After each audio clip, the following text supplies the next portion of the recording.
présent pour l'événement sur l'attractivité dans la fonction publique qui a été donc organisé par FP21, qui est l'association des jeunes agents publics de moins de 35 ans, en coopération avec son partenaire, les éditions Weka, à l'occasion du livre blanc que nous avons travaillé depuis à peu près 1 an sur la thématique et qui sort donc aujourd'hui et qui est juste là. Ça a été important pour FP21 de faire cet événement au sein de la région Île-de-France et de son siège plus particulièrement, étant donné les actions et la volonté de la région sur ces questions d'attractivité et d'amélioration des conditions de travail des agents. Pour nous, ça faisait sens de le faire ici et on remercie la région pour son accueil. Cette table ronde a été aussi organisée pour croiser les regards et les discussions sur la thématique que l'on connaît tous de l'attractivité avec des intervenants d'horizons divers, donc FP21, l'association des jeunes agents avec Joanne, vice-présidente, l'association Public Coach, qui est l'association des coachs du secteur public, et puis l'association Servir, l'association des anciens élèves de l'École nationale d'administration et de l'Institut national du service public. Donc je laisserai maintenant la parole à Julien des éditions Weka qui animera la table ronde. Bonne réunion à tous. Merci Lucilla pour ces quelques mots. Je suis ravi d'être parmi vous aujourd'hui, de répondre à votre invitation de l'association FP21. Merci à la région Île-de-France de nous accueillir ce soir. Alors sans plus attendre, je vous présente nos intervenantes pour parler de notre sujet. Alors nos intervenantes qui nous font l'honneur et le plaisir d'être parmi nous aujourd'hui. Alors tout d'abord, Manuela Perry, vous êtes diplômée en sciences politiques et en études européennes. Alors après différentes missions en ministère pendant plusieurs années, vous êtes l'une des dernières stagiaires à intégrer l'École nationale d'administration en 2021. Vous êtes aujourd'hui administratrice de l'État à la Direction générale de la santé, où vous dirigez notamment le projet La Boétie d'entrepôt national des données de biologie. Et vous êtes membre de Servir, l'association des anciens élèves de l'ENA et de l'INSP. À côté de vous, Marie Virapatirin. Vous êtes coach, vous avez de nombreuses années d'expérience de conseil et d'accompagnement dans les domaines de la gouvernance et du management public, pour les économies en développement notamment, avec un focus spécifique pour les réformes gouvernementales et les secteurs publics dans de nombreuses zones géographiques. Vous portez une attention particulière au développement de compétences managériales par la pratique du coaching individuel, le coaching d'équipe, de groupe et de l'organisation. Vous êtes par ailleurs présidente de l'association Public Coach, l'association des coachs du secteur public dont le but est de rassembler ces derniers pour accompagner les chantiers de la transformation et de la modernisation. Et enfin, Joanne Fora-Porto, après un bachelor en Sciences Po Paris, vous avez obtenu un master en management international public avec pour spécialisation l'entrepreneuriat, la gestion de projet et les affaires européennes. Après plusieurs expériences en start-up et en grands groupes et divers engagements associatifs, vous intégrez le secteur public à la mairie de Clamart en tant que chef de projet pilotage de l'innovation. Vous êtes aujourd'hui directrice du programme La Friche au ministère de la Transition écologique et de la cohésion des territoires. Et enfin, vous êtes vice-présidente de l'association FP21, l'association des jeunes agents publics. Donc bonsoir à toutes les trois. Évidemment, nous allons parler des jeunes agents publics, attractivité, avec ce thème que nous avons intitulé Jeunes et fonctions publiques, le désamour, point d'interrogation. Alors, est-ce que nous sommes face à un désamour des jeunes pour les carrières publiques? C'est ce que nous allons évoquer tout de suite. On avait beaucoup parlé, après la période Covid, beaucoup dit et beaucoup parlé du rapport au travail, des changements, des effets, des évolutions qui se sont accélérées pendant cette période, mais qui semblent se pérenniser. Flexibilité, télétravail, l'équilibre vie pro, vie perso, l'ensemble de ces éléments qui semblent beaucoup marquer les jeunes et leurs attentes, leurs aspirations. Alors on aurait pu penser, après cette période terminée, à l'image de l'hôpital ou des services publics dits essentiels, que les carrières publiques allaient bénéficier du mouvement qui appelait à un renouvellement du sens, de la quête de sens au travail notamment, qui est très fort, persistant chez les jeunes. Alors une partie du monde public, à l'image de l'association FP21, je pense aussi au think tank, Sens du service public, mais à d'autres également, travaille beaucoup sur ces questions, parce qu'on s'aperçoit qu'effectivement, il y a un réel problème d'attractivité qui persiste, malgré ces différents éléments, la perception de ces générations des administrations, des établissements publics, qui ne s'est pas améliorée dans bien des domaines. Alors à tel point que les prochains ETS de Strasbourg, par exemple, organisés par le CNFPT, fait un focus sur l'attractivité, donc avec l'ambition de réunir un maximum de cadres et de managers territoriaux pour échanger et apporter des réponses collectives aux problèmes de l'attractivité de la fonction publique territoriale. Donc on voit que le monde public se mobilise autour de cette question. Alors ouvrons le débat à notre tour dès à présent. Jeunes des fonctions publiques, est-ce le désamour? Je me tourne tout d'abord vers vous, Manuela Perry, avec une première question. Première question autour de l'attractivité, on l'a évoqué.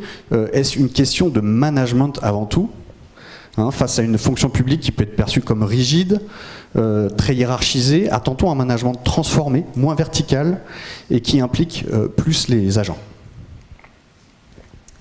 Alors d'emblée, je crois qu'on peut répondre oui à cette question. C'est indispensable que le management public aujourd'hui évolue vers une dimension beaucoup plus collaborative, vers une plus grande horizontalité, ce qui n'est pas effectivement dans la tradition initiale du management public. Pourquoi cela? Parce que tout d'abord, comme pour toutes les organisations, la fonction publique, elle est immergée dans les grandes transitions contemporaines et en particulier dans la transition numérique. La transition numérique, ça veut dire qu'on n'a jamais connu autant de données, de masse de données et sur différents supports. Et donc l'intelligence aujourd'hui des organisations, c'est quand elles arrivent à diffuser ces données et quand elles permettent à leurs collaborateurs de les valoriser pour le bien de l'organisation. Et la fonction publique, elle est immergée dans ce besoin, dans cette tendance-là. Et donc le manager public a pour rôle de valoriser l'implication de ses agents autour de ces données. Il ne faut pas oublier que les jeunes agents d'aujourd'hui, peut-être par rapport à ceux d'il y a une quarantaine d'années, sont encore mieux formés, arrivent avec une capacité d'analyse très forte sur des sujets extrêmement divers, avec des parcours extrêmement différents, qui sont une richesse pour la fonction publique. Et donc, les managers aujourd'hui en ont conscience et ils ont la volonté de travailler cela et d'aller vers plus de dimensions collaboratives. L'autre élément qu'il faut mentionner, c'est à court terme l'effet catalyseur qu'a eu la crise de la Covid-19, où l'on a redécouvert à quel point les agents publics pouvaient faire preuve de débrouillardise, de ressources insoupçonnées, où des projets ont été montés dans des temps records, où finalement la gestion de la crise a poussé l'organisation publique à se dépasser, et ça, c'est le fait des agents publics. Et les managers, bien sûr, ont accompagné cela pendant la crise et ont fait confiance à leurs collaborateurs. Donc ça, c'est un trait essentiel. Et ce qu'on doit noter peut-être en dernier point, c'est l'émergence de nouveaux métiers dans l'administration. Et là, je mentionnerai peut-être le rôle de la réforme de la haute fonction publique qui met en valeur, et je peux en témoigner pour être entrée à l'ENAM et sortie à l'INSP, qu'on voit l'émergence parmi les métiers qui sont proposés aux futurs hauts fonctionnaires et cadres dirigeants, des métiers du type chef de projet, directeur de projet. On ne parle plus seulement de chef de bureau, d'adjoint au chef de bureau. Voilà. Donc ce qui vient finalement apporter une notion d'impact, une notion de projet dans la façon de conduire les politiques publiques. Et ça impose de manager différemment. Quand on est directeur de projet, chef de projet, on est d'abord au service du groupe. On valorise les compétences beaucoup plus de ses agents. On est au service de son équipe. On est un ensemblier. On peut aussi donner des orientations à des sous-directeurs, à des directeurs généraux, alors qu'on n'est pas forcément dans le même positionnement dans l'organigramme. Et donc ça, c'est très intéressant. C'est le projet qui prime, c'est les capacités créatives des équipes qui l'emportent. Et ça, c'est une tendance vraiment très intéressante à l'œuvre en ce moment dans la fonction publique et qui réinterroge le rôle du manager public. Merci Manuela. Alors Marie Virapatirin, je me tourne vers vous à présent. Alors rôle du manager, vous l'avez évoqué. Est-ce qu'accompagner les managers, mais aussi les agents, hein, en particulier dans la prise de poste, mais pas que, est très important. Mais alors, le coaching, selon vous, doit se concevoir de manière transversale, et ce, dans tous les domaines, et pas seulement dans la prise de poste. Oui, j'ai écouté attentivement Manuela qui dit qu'il y a des nouvelles tendances pour que le management public soit au plus près des besoins à la fois de l'action publique et de ceux qui en bénéficient, mais aussi ceux qui les conduisent. Or, je dirais, si on s'attarde uniquement pour accompagner les agents à leur prise de poste, ce n'est pas suffisant. Parce que les agents, ils rentrent dans un secteur public, ils vont en sortir à un moment donné, ils auront développé une carrière, et cette carrière-là, elle va connaître différentes étapes. Ça peut être une question de mobilité, ça peut être une question de transition, ça peut être une question également de difficultés managériales, ça peut être une difficulté relationnelle. Donc le coaching, il n'est pas du tout réservé à des moments particuliers. Le coaching est une forme d'accompagnement pour être à disposition des besoins, quel que soit le secteur, quel que soit le niveau, et je dirais quel que soit le grade. Et je voudrais quand même ajouter là-dessus que les jeunes agents publics, puisqu'on parle d'attractivité pour les jeunes agents publics, une des, je dirais, caractéristiques importantes qui les intéresserait, c'est que déjà, ils recherchent déjà du sens au travail, mais s'ils savaient en plus que la fonction publique va offrir durant toute leur carrière des étapes d'accompagnement, des étapes où effectivement ils sont entendus, des étapes où ils peuvent être accompagnés, ça peut être le coaching bien sûr, mais ça peut être le mentorat, ça peut être le tutorat, il y a différentes formes d'accompagnement, mais à aucun moment on ne peut, je dirais, se contenter de faire un accompagnement dès lors qu'on est rentré dans le secteur et qu'après on ait oublié l'agent. L'agent, il a besoin de vivre. Il a besoin de vivre l'action publique sur le terrain. Il a besoin d'être confronté à ses pairs. Il a besoin d'être confronté également dans ses équipes parce qu'il n'y a pas que le coaching individuel qui compte. On va aussi coacher les équipes. On va aussi coacher les collectifs. On va coacher l'organisation.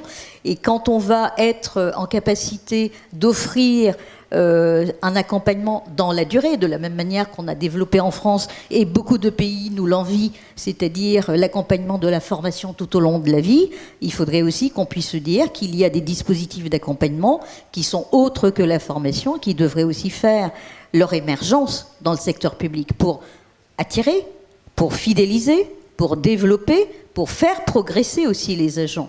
Parce qu'un coaching professionnel, c'est une forme d'accompagnement pour aider la personne à se développer, à grandir, à progresser et aller vers d'autres horizons. Donc je dirais que pas seulement relié, je dirais, uniquement à la prise de poste, mais aussi à toutes les étapes de sa vie professionnelle, qu'on soit dans le secteur public ou dans le secteur privé d'ailleurs. Donc je dirais que c'est un chemin qui doit être intégré comme étant un chemin de parcours aussi également. Et vous mentionnez le temps long effectivement d'accompagnement, parce qu'on parle beaucoup d'attractivité et moins souvent de fidélisation, qui est aussi effectivement un problème criant chez les jeunes, pas seulement d'ailleurs, mais aussi chez les jeunes. Joanne Fora-Porto, vous insistez beaucoup alors chez FP21 sur les aspects intergénérationnels et ses potentialités. Alors quel est le lien entre ces aspects intergénérationnels et l'attractivité justement ? Mais je pense que le premier point, c'est de reconnaître que l'intergénérationnel, c'est un fait, sinon on ne serait pas aujourd'hui ici en train de discuter de cette question spécifique de qu'est-ce que sont les jeunes et qu'est-ce qu'ils veulent. Donc la première étape, c'est de reconnaître que c'est un fait. Et quel est le lien avec l'attractivité ? Si on prend les récents chiffres de la DGAFP, on a un quart des jeunes agents publics qui quittent la fonction publique par manque de perspective, par manque d'évolution. Donc déjà, c'est un chiffre qui interpelle. Derrière le manque de perspective, on a la question du développement professionnel, c'est ce que mentionnait Marie. Le développement professionnel, c'est bien sûr l'accompagnement, la formation, avoir les perspectives de carrière, mais c'est aussi, c'est là qu'on commence à voir s'ébaucher ces liens intergénérationnels du tutorat, du mentorat, de pouvoir bénéficier et s'appuyer sur ses pairs plus âgés, plus expérimentés, pour pouvoir s'enrichir, nous, personnellement.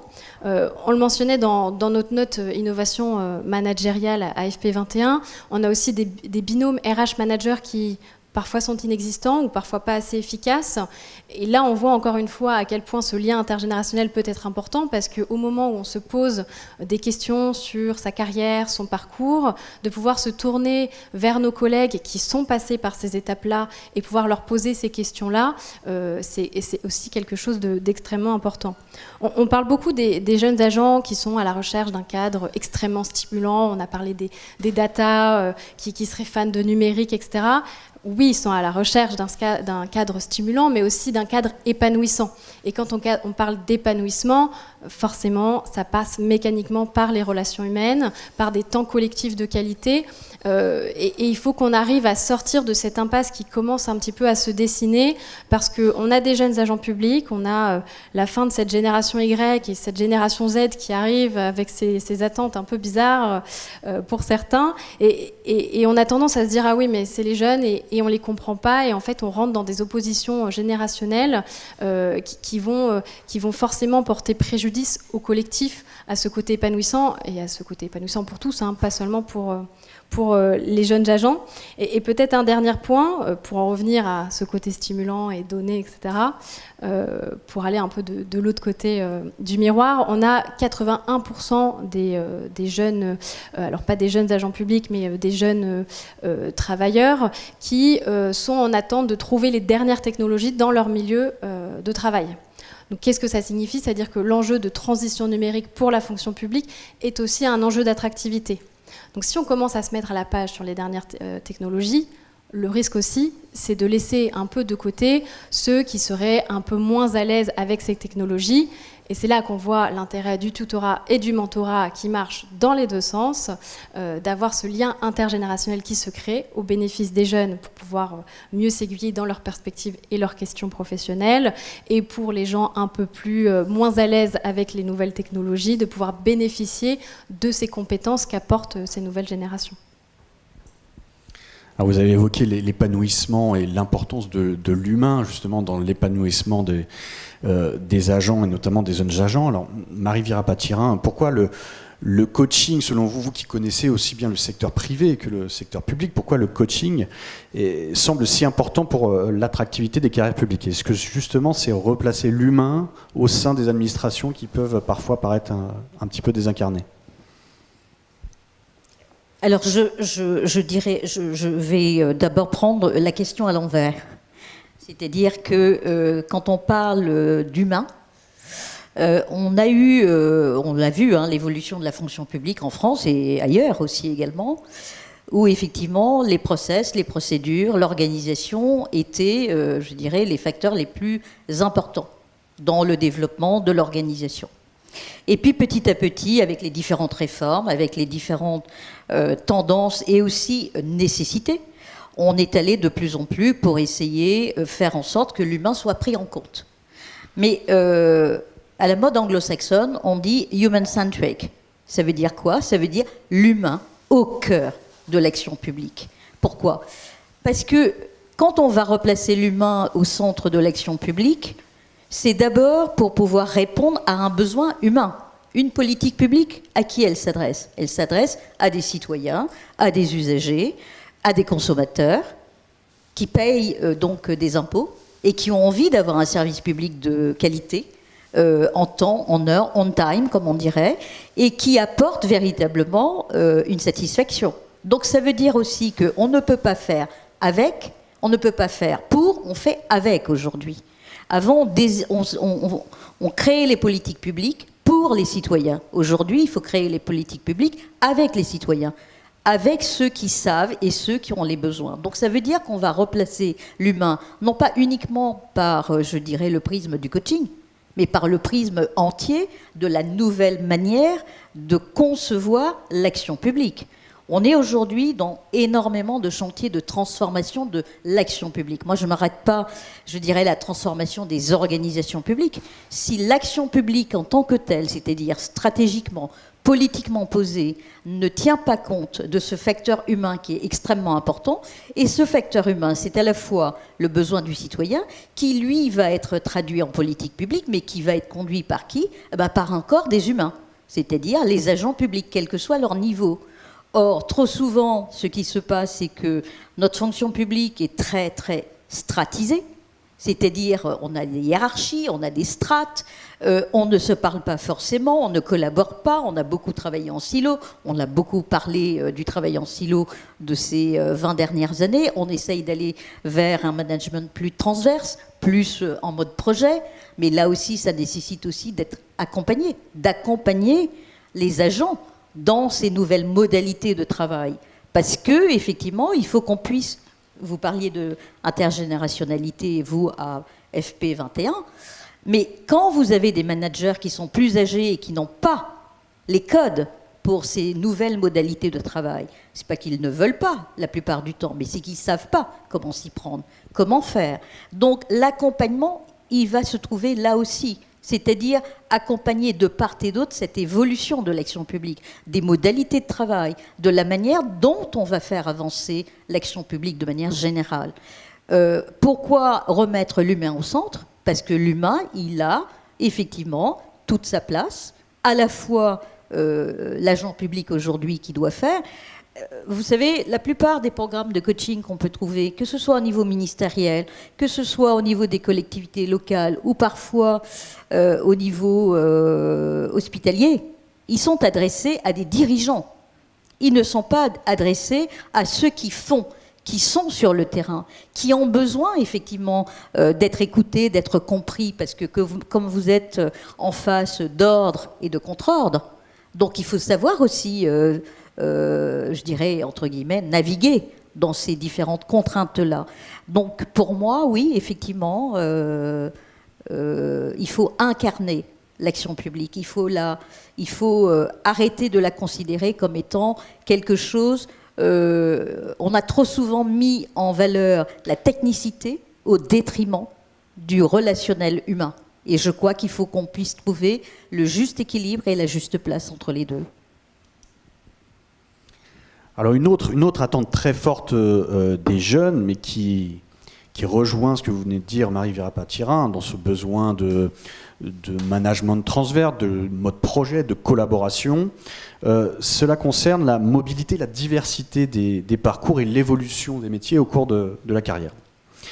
Alors en quoi la fonction publique, là je me tourne vers vous à nouveau, Manuela Pari, en quoi la fonction publique peut-elle ici être attractive, précisément sur ses possibilités de mobilité ? Alors, contrairement à ce qu'on peut penser de prime abord, la fonction publique recèle beaucoup d'outils favorables à la mobilité. Donc, ça n'est pas le nombre qui fait défaut, c'est finalement l'activation et la connaissance de ces outils dans la fonction publique qui finalement se révèle insuffisante. Et c'est vraiment... dommage parce qu'en réalité, aujourd'hui, la mobilité, c'est clairement un des facteurs d'attractivité majeurs pour les jeunes, mais aussi les moins jeunes parfois, à qui on n'a pas su conseiller au bon moment de la carrière peut-être de faire une mobilité. Et donc, ces outils gagneraient à être davantage mis en évidence et communiqués auprès de l'ensemble des agents publics. Donc là, on retrouve le rôle de manager, on retrouve le rôle aussi des mentors, des tuteurs. Et donc là, il y a quelque chose vraiment dont la fonction publique doit s'emparer davantage. Ces outils, quels sont-ils ? Alors, on a par exemple l'outil sur les mobilités, notamment horizontales. On a les possibilités de détachement, les possibilités de mise à disposition. On a plein de systèmes de la sorte pour pouvoir bouger. Et cela permet, par exemple, de changer de ministère, ça permet de changer de mission, de politique publique. Parce que la fonction publique, il ne faut pas l'oublier, c'est une très grande variété de métiers aussi. Et rien n'empêche, dans une carrière professionnelle, de pouvoir occuper différents métiers. Et ça, c'est un vrai point fort de la fonction publique. De nouveaux outils émergent. On a par exemple le mécénat de compétences. On a plein d'outils comme ça aussi qui se mettent en place et qu'il faut absolument valoriser. La fonction publique recèle aussi un nombre très important de formations, et les formations gagneraient elles aussi à être davantage développées et mises en adéquation avec les attentes des agents publics. Et donc là, on retrouve le rôle des conseillers formation, du manager, de tous ces acteurs qui accompagnent les agents au quotidien et qui ont un rôle à jouer à ce niveau-là. Et maintenant, on a aussi, par rapport, et là je vais revenir sur ce fonctionnement en silo qui peut être une entrave aussi traditionnellement aux aspects de mobilité dans la fonction publique. Si je prends par exemple, là encore, le début de carrière d'un haut fonctionnaire, et encore plus avant la réforme peut-être de la haute fonction publique, on voit bien qu'on est d'abord affecté dans un ministère. On rejoint un ministère avant un poste traditionnellement, et en réalité, ça conduit à une forme de gestion un peu patrimoniale des ressources par la suite, indéniablement, et donc ça empêche en fait de favoriser la mobilité. Et il y a encore cette culture un petit peu réticente, parce que c'est celle de managers peut-être plus anciens, effectivement, et qui sont réticents à laisser partir une ressource auquel ils tiennent, un agent qui donne d'excellents résultats, et on peut le comprendre, mais ça n'est pas forcément en réponse à certaines aspirations des agents publics. Et donc, on le voit aujourd'hui, la création de ce corps interministériel des administrateurs de l'État, c'est aussi une façon de dire qu'aujourd'hui, l'État, c'est une maison commune, et il y a toute une variété de cultures ministérielles, de métiers dans lesquels les administrateurs, mais c'est valable finalement pour les autres agents, mais c'est vrai qu'on part toujours d'en haut et on devrait aussi toujours penser à l'ensemble des agents.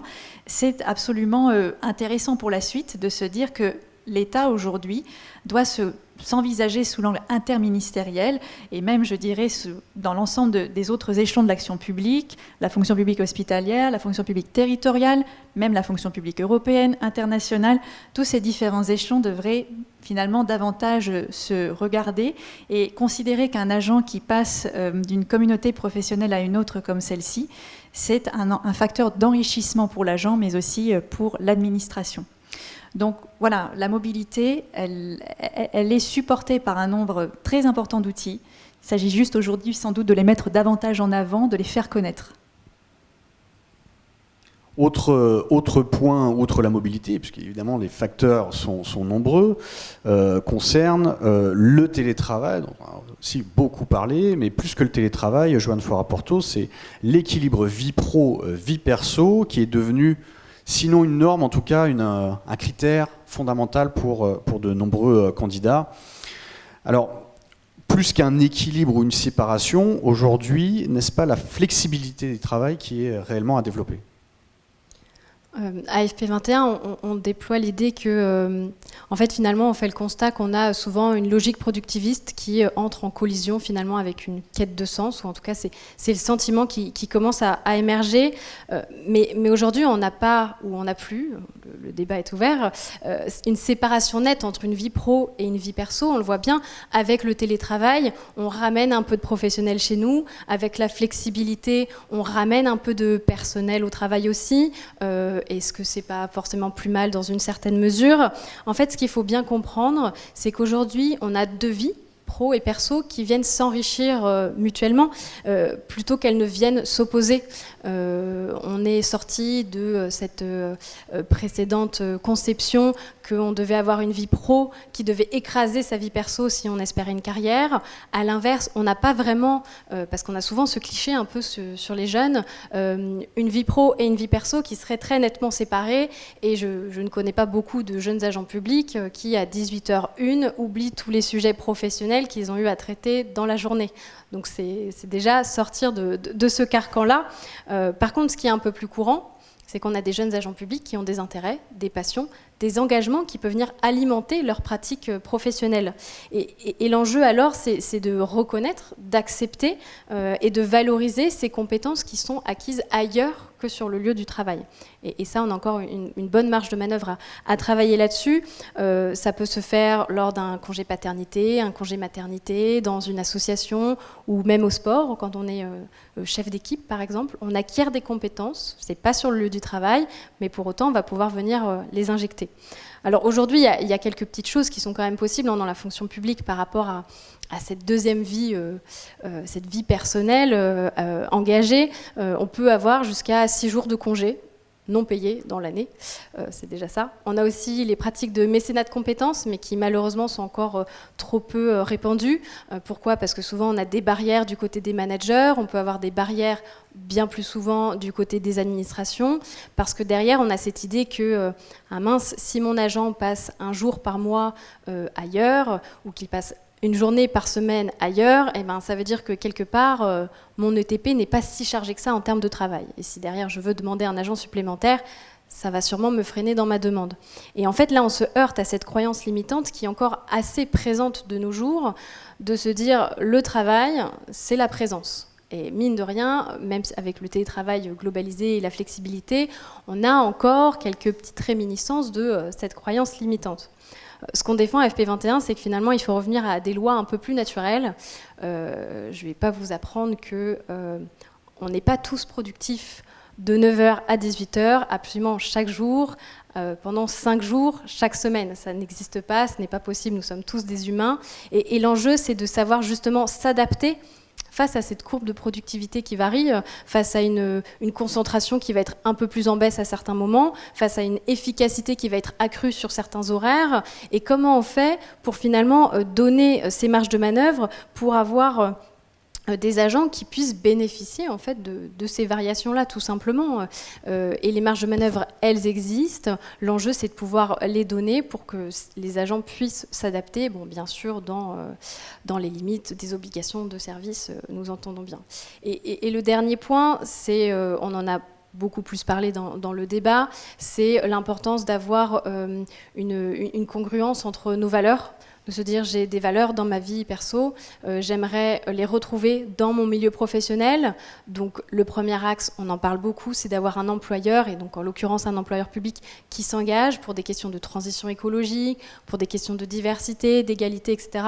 Mais aussi un employeur public qui vous permet de vous engager, de laisser un agent qui souhaite porter un projet de service sur des questions de transition écologique, le laisser faire, même s'il est technicien informatique. Ce n'est pas son poste qui doit cantonner l'implication ou les valeurs ou les projets qu'il souhaite porter au sein d'un service ou au sein même de son administration. Donc je dirais qu'il y a ces deux pistes-là. Alors nous venons de parler de flexibilité, mais ces nouvelles organisations du travail, Manuela Peyri, en préparant cette émission, c'est les réflexions que l'on menait, créent de nouvelles problématiques. Et on se posait la question, je vous la soumets, si les agents, et les jeunes en particulier, justement, sont-ils bien armés pour organiser, manager, je dirais, leur organisation du travail, avec cette flexibilité et cette porosité entre vie professionnelle et vie personnelle? Alors, moi je dirais qu'aujourd'hui, les jeunes qui rejoignent la fonction publique par leurs études supérieures ont été formés à l'autonomie, à l'auto-formation. Donc, c'est des jeunes agents publics souvent très adaptables, très flexibles en réalité.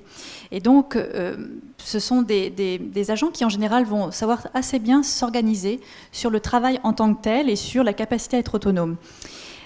Ils vont aussi être à l'aise avec l'usage des outils collaboratifs, on l'a dit, et c'est vrai que même parfois, il y a un stéréotype du jeune agent public qui va être très à l'aise avec les outils numériques au point qu'il n'aurait plus forcément besoin d'avoir ses collègues à côté de lui et peut-être même de rejoindre un espace physique de travail. Alors moi, dans la capacité des jeunes agents publics à manager leur organisation de travail, je vois peut-être deux limites. La première, c'est que c'est important de continuer à valoriser ce que j'appellerais la sociabilité réelle. Et ça, c'est un défi aussi du manager de chaque jour.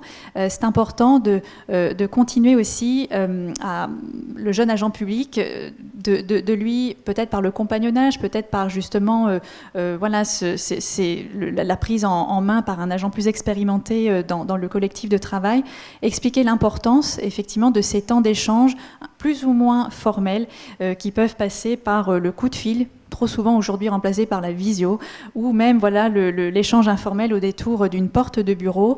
La capacité aussi à constituer des temps collectifs pour le manager qui aujourd'hui doit créer la solidarité entre ses équipes dans un temps où le télétravail s'est fortement développé. Et donc ça, c'est un vrai défi nouveau pour le manager là aussi, et qui finalement contribue à aider peut-être aussi les jeunes agents à gérer, à manager leur organisation de travail, à éviter l'isolement. L'isolement ne doit pas être la contrepartie de l'autonomie, et donc ça, c'est absolument essentiel de continuer aussi à croiser les expériences, pas seulement au détour des outils numériques, collaboratifs, etc., mais aussi au détour des conversations et des sociabilités réelles.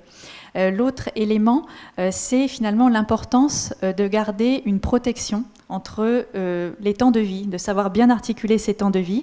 On en a parlé à l'instant avec Joanne. C'est vrai qu'aujourd'hui, il y a un peu une confusion entre la vie personnelle, la vie professionnelle, qui est finalement facilitée par la flexibilité encouragée au travail. Et moi, c'est vrai que je suis partisane peut-être de cette capacité à entretenir une protection quand elle est nécessaire et à certains temps donnés entre ces deux temps pour aussi garder le temps du ressourcement nécessaire auprès de ces réseaux de sociabilité, cette fois-ci plus personnels, plus amicaux, plus familiaux, et cela pour aussi rester efficace dans sa sphère professionnelle et inversement aussi se protéger de ses affects personnels au travail. Donc vraiment garder cette protection entre les différents temps de vie. Et je le dis d'autant plus que moi, j'appartiens à la génération un petit peu à cheval entre celle qui n'a pas connu les outils numériques au début de ses études. Il n'y avait pas Internet lors de ma première année d'études, par exemple, c'était émergent, on ne travaillait pas encore avec ça, et pourtant je ne suis pas si vieille. Et très vite, en fait, les outils numériques sont advenus. Et on voit qu'aujourd'hui, pour les jeunes gens, je m'en étonne parfois, l'expression de la vie personnelle est normale et s'exprime au travail de façon très naturelle. Je pense que ça peut être important de continuer à aussi protéger parfois, tout en s'inspirant malgré tout aussi de ses ressources personnelles, mais continuer à protéger pour le bien de son management personnel au travail, pour le bien de son organisation au travail, ces deux temps. Alors poursuivons sur ces considérations. On est vraiment au cœur de l'humain, et c'est ce qu'on évoquait tout à l'heure, Marie-Vira Patirin. On poursuit avec cette question qui est au travers de votre regard de coach, savoir si les attentes des individus, justement, de l'humain précisément, s'expriment-elles de la même manière. On parle beaucoup des attentes des jeunes, mais voilà, les attentes des individus, est-ce qu'elles s'expriment de la même manière ? Je dirais, avant de répondre à votre question, que j'étais extrêmement à l'écoute de ce que disaient Joanne et Manuela sur ces questions de temps de vie personnel et professionnel, puisque ce sont les thématiques que nous retrouvons particulièrement dans nos coachings aussi également. Parce que comment on va s'adapter à ces différents temps et comment, justement, quand on est un jeune agent public avec aussi d'autres envies que simplement de passer toute sa vie professionnelle au bureau, et comment, s'adapter à cela sans pour autant apparaître dans la perception des managers ou des hiérarchiques comme étant des jeunes qui ne soient pas intéressés ou ne travaillent pas ou ne veulent pas travailler. Donc, vous voyez que ce sont des sujets que nous abordons régulièrement. Vous me parliez donc de coaching. Est-ce qu'il est singulier ? Je dirais oui, il est singulier. Pourquoi ? Parce que chaque humain est unique. Et donc, lorsque nous entrons dans un processus de coaching d'une personne considérée, nous n'arrivons pas avec, un outil de prêt-à-porter qu'on va déployer et que ça sera le même mode de cheminement pour tout le monde. Pourquoi ? Parce que chaque individu a sa singularité, chaque individu a ses propres ressources, ses propres comportements, il a ses propres perceptions de lui-même, de son rapport à autrui, de son rapport au monde, et c'est ça que nous allons questionner. Je dirais que le coaching en tant que tel va permettre justement d'aller encore questionner cette singularité. Qu'est-ce qui fait que chez moi, j'ai des ressources que je n'arrive peut-être pas forcément à utiliser ? À quel moment je pourrais effectivement faire appel à mes ressources propres ? Rappelez-vous, je vous disais qu'un coach n'est pas là pour apporter des conseils, il n'est pas là pour apporter des solutions, il est là au contraire pour aider le coaché à aller chercher ses propres ressources, à construire ses solutions, à bâtir ses actions. Et là, on va travailler véritablement sur l'individu, sa personnalité aussi également. Alors, quoi qu'on dise, on est dans un milieu professionnel, mais nous sommes des humains, n'est-ce pas? Et nous avons à la fois à gérer le côté vie professionnelle et le côté vie personnelle, mais tout ça, quelque part, se mélange. Et encore plus aujourd'hui, ces jeunes générations qui ont envie, non pas forcément d'aller raconter leur vie personnelle lors de la pause autour de la machine à café, mais de dire, par exemple, hier, donc j'ai emmené mon équipe de handball et donc il m'a fallu organiser un déplacement, prendre en charge, etc. Ce sont autant de compétences qu'il développe, et vous le disiez très très bien, qu'il va utiliser par ailleurs dans son environnement professionnel. Donc on voit bien qu'il y a un aller-retour entre l'un et l'autre, et qu'on ne saurait effectivement travailler sur un individu sans véritablement écouter aussi cet aspect personnel et aller comprendre dans son intériorité, dans sa singularité, qu'est-ce qui ferait qu'il pourrait véritablement utiliser ses propres ressources pour encore donner encore plus, et encore plus à son organisation ou à l'action qu'il mène. Donc oui, je dirais que le coaching pour chacun est singulier.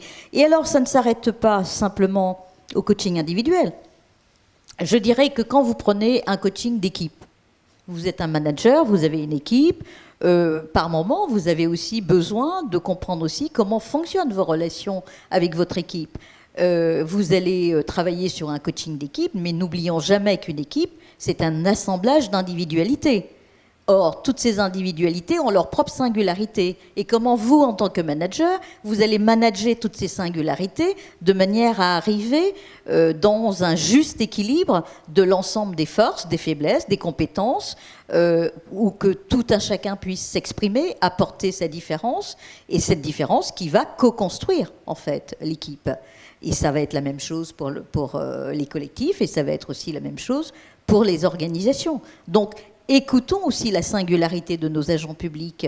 Quel que soit le niveau où se trouve un agent public, il a quelque chose à apporter. Il faut qu'on arrive à, je dirais, à se démarquer du management top-down, c'est-à-dire toujours du haut vers le bas, mais apprendre à aller de plus en plus vers la coélaboration, la co-construction, écouter ce que les agents aussi à des niveaux intermédiaires ont à dire, de manière à ce que, effectivement, leur contribution soit prise en compte et soit aussi un gain, une valeur ajoutée pour l'ensemble du travail de l'action publique.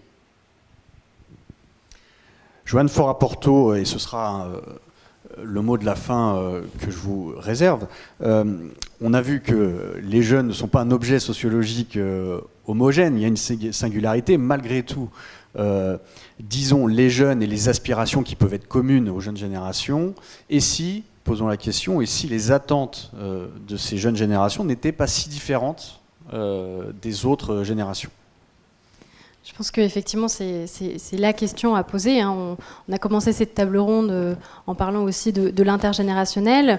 Effectivement, on a cet ovni des jeunes agents qui auraient des attentes différentes, qui entreraient parfois en conflit, en contradiction avec les autres attentes des autres générations. Est-ce que c'est vrai? Est-ce que c'est faux? En tout cas, la clé, c'est bien d'analyser quelles sont ces attentes. Et très vite, on se rend compte que d'avoir un peu plus de flexibilité au travail, certes, ça correspond aux attentes des jeunes agents, mais c'est aussi au bénéfice de tous.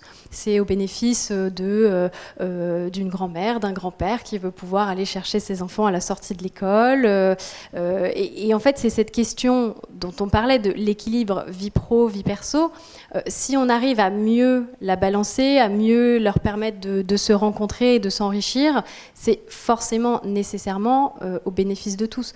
On a des jeunes agents qui peut-être s'expriment de manière un peu plus forte, parfois un peu plus brutale, y compris dans notre société civile. On a des jeunes qui s'expriment et parfois par des moyens même moins institutionnalisés.